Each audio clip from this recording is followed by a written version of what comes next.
Secretary Blinken, first of all, the BBC spoke last week to the parents of Jacob Flickinger, who was the US-Canadian citizen who was killed in the World Central Kitchen Israeli airstrike.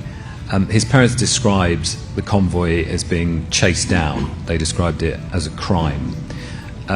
What assurance can you give them that there will be meaningful accountability, given that in the last 2.5 years, 2 other American citizens have been killed at the hands of Israeli forces in cases which have not seen meaningful accountability?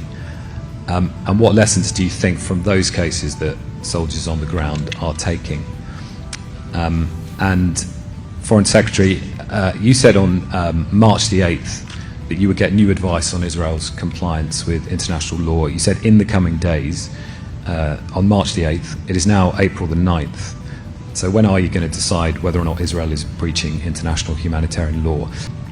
I spoke over the weekend to Jacob's father and to his partner. I heard directly from them separately. Jacob believes an 18-month-old son. Leaving everything else aside, just on a purely human level, my heart goes out to that family and to that little boy who now has no father. I said the other day that the World Central Kitchen team, Jacob, were genuinely heroes. And I hope that no matter what else, we never lose sight of that fact. The extraordinary ways in which Jacob and the others put their lives on the line to help people who were so desperately in need when it mattered the most. It's an extraordinary inspiration, but it's also an extraordinary responsibility on our shoulders and everyone else's to do everything we can to ensure that this never happens again, and that in Gaza in particular, humanitarian workers can go about their work with as much security as possible. So we are looking very carefully at the conclusions of the investigation that Israel conducted. We're asking questions about it. We're engaged with the Israelis. We're engaged with humanitarian organizations. And we want to make sure that, again, the investigation produces real change that can better ensure the security and safety of humanitarian workers. And, to your point as well, accountability. Israel has taken some initial steps in that direction, including by removing 2 senior commanders who were engaged in this horrible incident.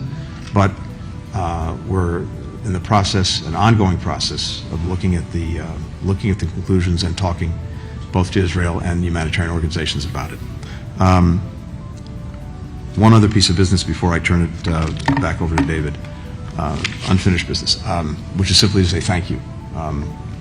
You heard Foreign Secretary make a commitment on behalf of the United Kingdom to supporting the efforts that we're undertaking in Haiti, and particularly supporting a multinational security support force to go in to bolster the Haitian National Police to help regain control of Port-au-Prince from the gangs, to enable a democratic process to move forward toward elections, and to create an environment in which humanitarian assistance, development aid can get in and get to where it's needed. So I just want to say how grateful we are to the United Kingdom as well as to other partners who've been stepping up to support this effort. It means a great deal. Thank you.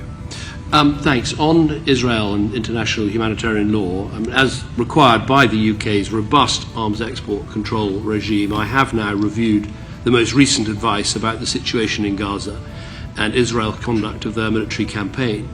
The latest assessment leaves our position on export licenses unchanged. This is consistent with the advice that I and other ministers have received, and as ever, we will keep the position under review. Let me be clear, though, we continue to have grave concerns around the humanitarian access issue in Gaza, both for the period that was assessed and subsequently. We've seen a welcome increase in trucks with, as Tony said, perhaps as many as 400 going in yesterday, the highest since October the 7th, and of course public commitments from Israel to flood Gaza with aid. These now need to be turned into reality. Our position is in line with our international partners. So far, no like-minded countries have taken the decision to suspend existing arms export licenses to Israel. And I'd add that Israel remains a vital defence and security partner to the UK. Our cooperation makes the UK and Israel more secure from external threats. We will continue to use this robust legal process to assess these issues. And I just add, we don't publish legal advice, we don't comment on legal advice, but we act in a way that is consistent with it. We're a government under the law, and that's as it should be.